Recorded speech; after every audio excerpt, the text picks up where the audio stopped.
Hi, everyone. I'm Julia Freeland Fisher, joined by Tony Shavers III, and we want to talk to you guys about social capital.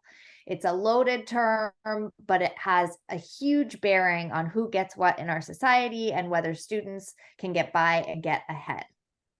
Julia, I totally agree with you. I was someone who benefited from social capital and just building really critical relationships. It was actually with a program called build.org, which helps ignite the potential of students in under-resourced communities. And I was a former Build student back in 2006. And my mentor that I met in the program is still a part of my life now. And I'll be 31 in a few months. So just talk about how the longevity of relationships I've known her since I was 14. In fact, he just reached out a few months ago and said, "Thank you so much for showing up for me all of those years."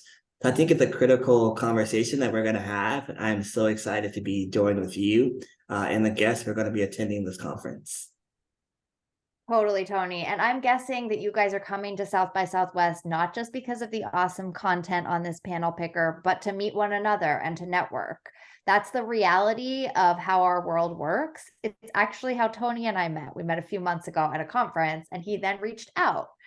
And it just makes me reflect on the fact that relationships and networks are a renewable resource. We can keep going back to one another as new opportunities and challenges arise. So what Tony and I want to talk to you about is how do you do that in your program for your students and for all students to ensure that we're unlocking their potential by not just building what they know, but who they know as well.